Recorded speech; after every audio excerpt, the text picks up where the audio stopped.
Breaking news this morning, Israel capturing the Palestinian side of the Rafah crossing in Gaza yesterday. Israel now beginning airstrikes in Rafah. Hamas, they took in a ceasefire proposal, but it's from Egypt and Qatar, not Israel. Is this about Hamas trying to win a PR war right now? That's exactly what it's about. The terror group agreeing to a so-called ceasefire proposal, which made no mention of the 132 hostages held captive for the past 7 months. Developing news in the last 24 hours that Israel has begun its offensive against Rafah. Take a look. Biden warned Netanyahu against Rafah invasion as Israel prepared for action, and they went ahead. Take a look. 17 minutes ago, live updates. Israeli takes enter Rafah and take control of the border crossing. A military official said the scope of the operation was limited and aimed at destroying Hamas's targets. A lot of people saying this is the beginning of the end, that Israel could finally be eradicating Hamas. The United Nations warned that the crossing's closure could worsen the humanitarian crisis in Gaza. President Biden and other nations telling Israel to back off, to cease fire. Israel saying they will not stop until they eradicate Hamas, and they're saying that this could be it here in Rafah. And this comes amid President Joe Biden announcing that they could be sending refugees, Palestinian refugees from Gaza to the United States.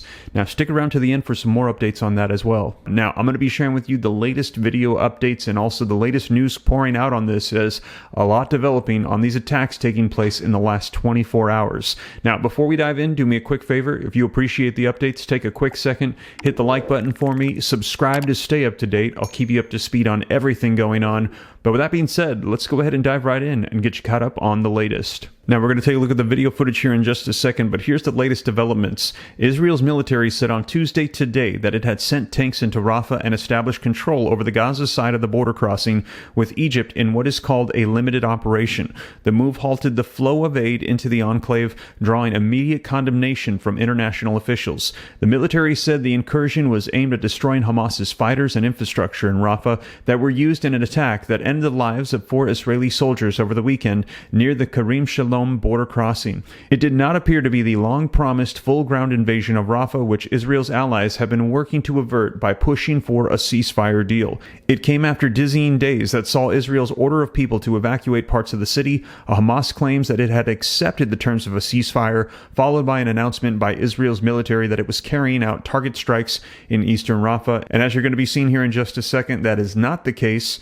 Hamas did not acknowledge a ceasefire that included release of hostages. They acknowledged something else that was totally unknown to Israel. Israel denied it. Move forward. This was likely Hamas trying to stop the initiative moving forward with Rafah, which they failed. Prime Minister Benjamin Netanyahu is facing pressure to agree to a ceasefire with Hamas that is backed by the United States and Arab nations and that would secure the release of hostages still held in Gaza.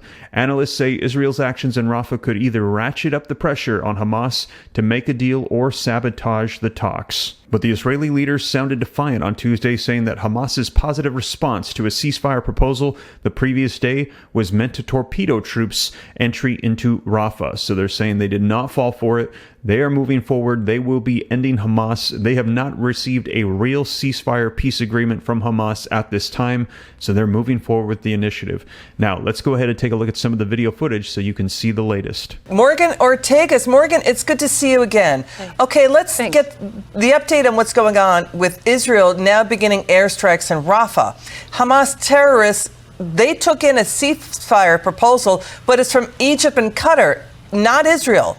So is this about Hamas trying to win a PR war right now? That's exactly what it's about. So let's look to last week and see what happened. There's been ongoing negotiations. There was a real ceasefire deal on the table that Israel had agreed to, that even Tony Blinken thought was reasonable. Qatar and Egypt were urging Hamas to take the deal.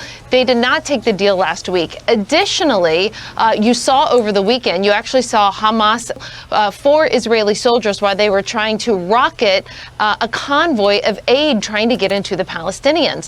Why is that important, Liz? It's so important because, Hamas tries to claim, and the protesters here in the United States try to claim, that Hamas is for the Palestinian people. But if you are literally rocketing people Israeli soldiers trying to get aid to the Palestinian people. And if you're turning down the legitimate ceasefire deals last week, then you're not serious about helping the Palestinian people.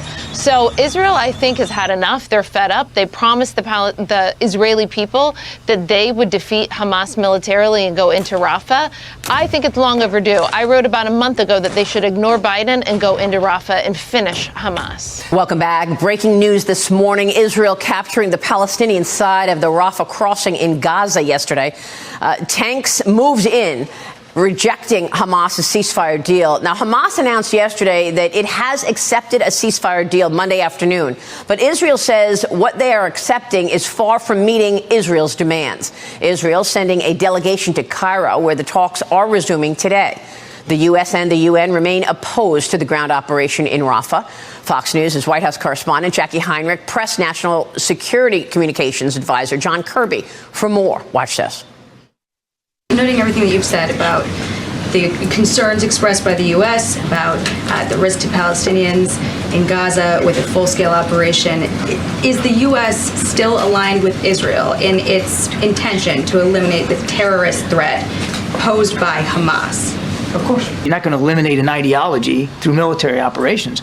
But does Israel have a right and responsibility to eliminate the threat that they suffered on the 7th of October? 100%, absolutely they do. And we've been nothing but very steadfast on that.